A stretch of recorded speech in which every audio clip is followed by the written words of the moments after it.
I've got mixed feelings about the Zhang Joyce fights. World title shots are not easy to come by in boxing. The fewer champions there are in your division, the more difficult it is to get one, and the longer you'll have to wait.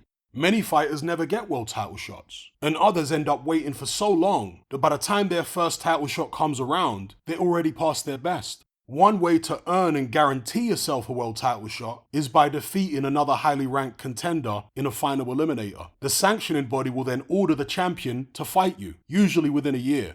That's what Joyce did when he beat Joseph Parker last September. He became mandatory challenger for Alexander Usyk. All he needed to do was wait a few months for his mandatory shot to be ordered and maybe have an easy run out in the meantime. That's what most mandatory challengers do. But instead, he decided to take on Zhang. It was an unnecessary risk and it backfired in spectacular fashion. Not just for Joyce himself, but possibly for boxing fans too.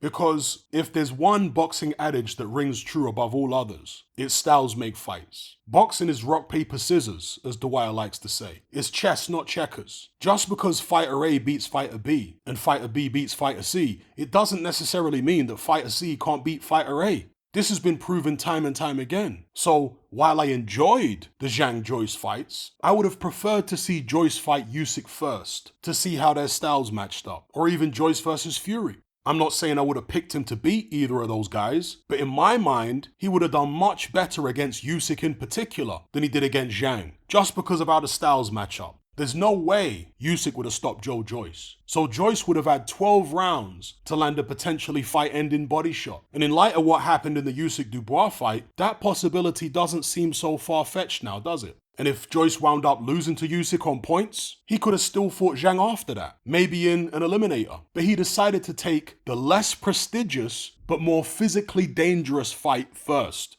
and he lost. Which not only means that we'll probably never get to see him fight Usyk now, but we might never get to see him challenge for a world title at all. And if he does get a shot somewhere down the line, he'll be way past his best by then. There's a long waiting list for title shots, and he took a lot of damage in those Zhang fights. I want to see contenders get their first world title shot when they're still fresh, not when they've been knocked out a bunch of times and they're damaged. If you've already earned your shot by becoming mandatory, taking another dangerous fight in the meantime might be entertaining, but I'd prefer to see you fight the champion first. You can fight those other contenders afterwards. You might have a style that's kryptonite for the champion, but we may never get to find out if you take an unnecessary risk before that and get yourself beat. I'll give you an example. Oliver McCall was mandatory challenger for Lennox Lewis back in 1994. McCall had about 5 defeats going into that fight, so he was very beatable. If he'd decided to randomly roll the dice and fight someone dangerous while he was waiting for his mandatory shot, he could have easily lost.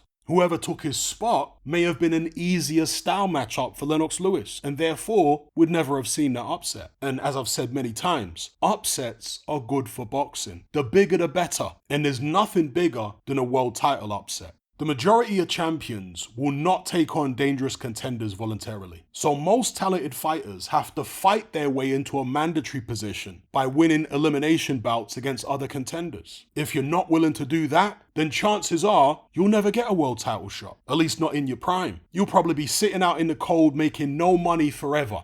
But most gifted fighters don't want to waste their talent like that. So they readily volunteer themselves for elimination bouts against other contenders. Occasionally you might get to fight a complete donut in a final eliminator, but it's relatively rare. In most cases, you'll be fighting a live opponent. So as fans, it's usually not necessary to pressure talented contenders to fight each other. The mandatory system is designed to take care of all that for us. And it works quite well for the most part. It decides who fights who, when they're going to fight, who gets to promote it, what percentage each fighter gets, and it rewards the winner of the bout with a high ranking or a title shot. The only time there's an issue is when a sanctioning body refuses to order eliminators and mandatories at regular intervals. The WBC being a prime example. They should have ordered a purse bid for Wilder Ruiz earlier this year, but they didn't. They should have then ordered an eliminator between Makhmudov and Sanchez, but they didn't. Just look at the other sanctioning bodies. Hrgovic versus Zhang was an IBF final eliminator. That fight happened. Joyce versus Parker was a WBO final eliminator. That fight happened. The WBA ordered Usyk to fight their mandatory, Daniel Dubois. That fight happened as well. But the WBC refused to do this. They're not ordering regular eliminators, and they're not ordering regular mandatories. This holds the division up. Incidentally, I did another video going into greater detail about how rankings work, how you get ranked, what factors cause you to move up or down in the rankings, and so on. A lot of boxing fans get very confused about rankings, and there are many misconceptions, so I explain it all very clearly in that video. There's a link in the description box below.